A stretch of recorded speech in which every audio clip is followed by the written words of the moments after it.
Selamat pagi anak-anak. Baik, materi MPLS tentang teknik belajar yang efektif akan Ibu jelaskan kepada kalian.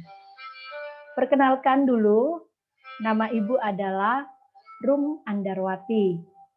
Baik anak-anak, harapan Ibu kalian mengikuti materi MPLS tentang teknik belajar efektif ini dengan seksama sehingga akan membawa dampak yang baik saat kalian nanti memasuki proses pembelajaran. Baik, akan Ibu jelaskan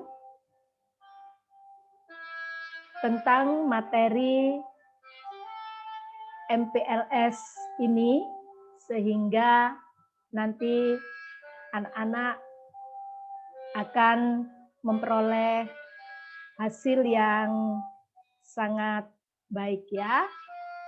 Baik. Ibu ulangi lagi bahwa Ibu akan menjelaskan teknik belajar yang efektif. Perhatikan ya. Bagaimana kabar kalian sekarang? Apakah kalian dalam keadaan sehat? Harapan Ibu kalian dalam keadaan sehat selalu ya. Kalian tetap semangat. Kalian tetap belajar yang baik. Karena kalian adalah generasi-generasi penerus bangsa. Anak-anak, belajar yang efektif adalah proses belajar mengajar yang berhasil guna. Dan proses pembelajaran itu mampu memberikan pemahaman, kecerdasan, ketekunan, kesempatan, dan mutu kualitas yang lebih baik, serta dapat memberikan perubahan perilaku dan dapat diaplikasikan atau diterapkan dalam kehidupan sehari-hari. Jadi anak-anak, jika kalian belajar dengan efektif, hasilnya akan baik. Nantinya, apa yang kalian pelajari dapat kalian terapkan dalam kehidupan sehari-hari kalian. Itu adalah belajar yang efektif. Dengan kecerdasan, dengan pemahaman, dengan ketekunan, dengan kesempatan, dengan kualitas yang baik, akan memberikan perubahan sebuah perilaku. Ya, baik. Kami akan lanjutkan. Kunci utama kesuksesan seseorang adalah dengan cara mau belajar. Siapa di sini yang mau sukses? Semua bukan? Kita semua mau sukses ya. Ada beberapa cara yang bisa dilakukan dalam belajar, tetapi yang penting adalah bagaimana bisa menerapkan cara belajar yang berkualitas.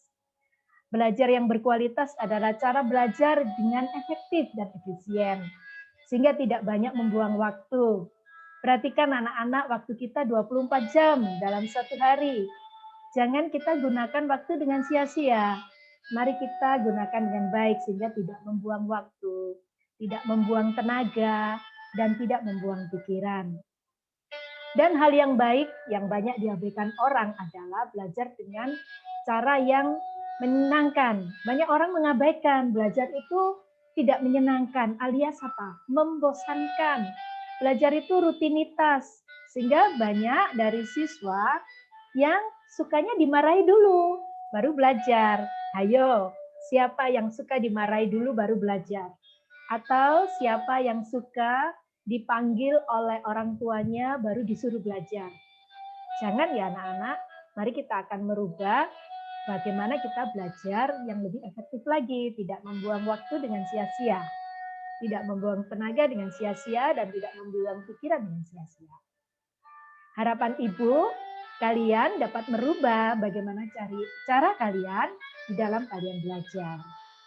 Oke, ini ada gambar seorang anak berpikir dengan rumus-rumus matematika yang cukup banyak, atau rumus-rumus pelajaran ilmu pengetahuan alam cukup banyak. Ya, baik. Apa yang harus kalian lakukan di dalam belajar yang efektif dengan melalui teknik belajar efektif? Ada 5 anak-anak. Ayo kita pelajari yuk bersama. 1. Tentukan tujuan belajar. Siapa di sini yang punya cita-cita Setiap orang punya cita-cita, bukan? Cita-cita menjadi seorang pilot, menjadi seorang penerbang, seorang pengusaha, atau seorang guru seperti Ibu Ruth, atau menjadi seorang yang sukses bidang apapun. Tentu kalian punya cita-cita kan? Kalian jawab, ayo, cita-cita kalian apa? Apa cita-cita kalian? Nah, setiap orang punya cita-cita dan ingin menjadi sukses. Belajar itu untuk apa? Mencari apa? Menguasai apa ya? Atau tujuannya apa? Nah, mari kita tentukan tujuan belajar. Akan membuat tujuan belajarmu lurus di jalurnya. Atau fokus. Ya, fokus pada tujuan yang akan kalian capai. Jangan kalian belajar, oh aku tidak tahu nanti aku akan jadi apa, cita-citaku apa. Ayo anak-anak, mulai sekarang kalian harus punya tujuan yang belajar yang benar ya. Baik, Ibu akan jelaskan lagi. Belajar dengan disiplin. Tadi saya katakan kita memiliki waktu satu hari 24 jam. Ya, disiplin sangat diperlukan dalam belajar. Aturlah waktu kalian ya. Dalam satu hari kalian harus menentukan belajar dengan disiplin berapa lama waktu yang kamu perlukan. Tidak harus orang tua memanggil kamu, memarahi kamu, atau Bapak Ibu guru juga memberi sanksi kepada kamu karena kamu lupa belajar. Ya, belajarlah dengan disiplin. Karena dengan cara belajar disiplin, kalian dapat mengatur waktu dengan baik. Apa yang harus kalian pelajari? Saya bacakan ya. Disiplin sangat diperlukan dalam belajar.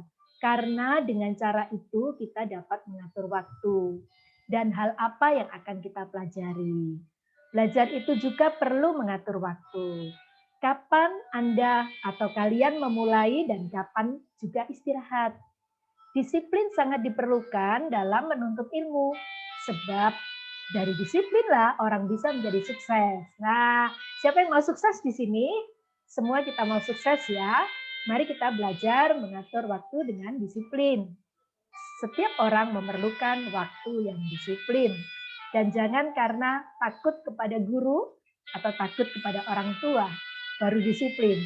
Jangan ya, disiplin itu harus muncul dari diri kalian.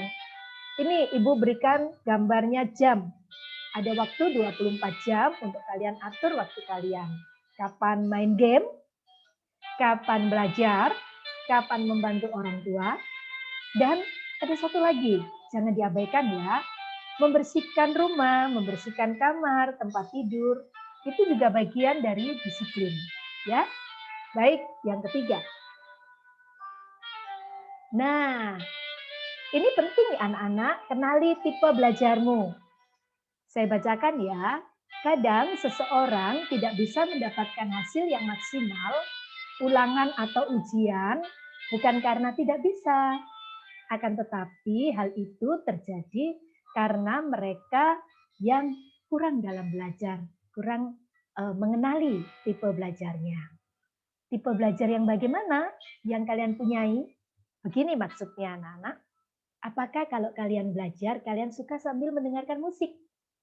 Nah, dengan musik yang kalian sukai atau lagu-lagu yang kalian sukai, kalian akan lebih mudah belajar. Tidak masalah. Yang penting kalian dengan sungguh-sungguh belajar, ya. Kemudian ada yang suka melihat video atau tayangan yang bergerak. Nah, biasanya Bapak Ibu guru kalau mengajar juga menggunakan video, menayangkan contoh-contoh di dalam pembelajaran. Itu akan lebih cepat jika kalian memahaminya. Boleh saja itu sebagai tipe belajarmu. Atau kalian suka menuliskannya di buku-buku tulisan atau di rangkumanmu. Boleh anak-anak? Nah, itu semua kalian harus kenali tipe belajarmu yang bagaimana. Ya. Jadi, pesan Ibu adalah kalian harus mengenali tipe-tipe belajarmu. Jangan kalian karena kemalasan, karena tidak mau disiplin, karena hanya kepingin bermain saja, kalian tidak pernah belajar. Justru itu yang tadi dikatakan orang belajar akan sukses. Oke, kita pelajari yang keempat. Buatlah catatan. Saya bacakan dulu ya sebelum Ibu akan terangkan apa maksudnya membuat catatan. Saat Bapak Ibu guru menjelaskan materi pelajaran di sekolah, tidak ada salahnya jika kalian meringkas, membuat catatan sendiri, membuat rangkuman di buku catatan kecil. Ya, bukan bukunya yang kecil ya, tapi bukunya bisa apa saja kalian bisa memiliki, kalian bisa gunakan sebagai catatan kecil. Artinya catatan kecil adalah kalian punya catatan sendiri, rangkuman sendiri, bukan bukunya yang kecil ya, atau bolpennya yang kecil ya. Hal ini akan memudahkan kalian apabila akan mengulanginya dalam pelajaran ketika di rumah. Ini maksudnya saat kalian nanti sudah masuk sekolah. Tapi karena sekarang masih masa pandemi dan belajar kalian adalah secara online, ya, bertemu dengan Bapak Ibu gurunya berjauhan dengan online, itu bisa juga kalian lakukan untuk memiliki catatan-catatan di buku kalian yang disebut tadi sebagai buku catatan atau catatan kecil. Selain itu, buatlah catatan yang khusus, materi yang kamu terima.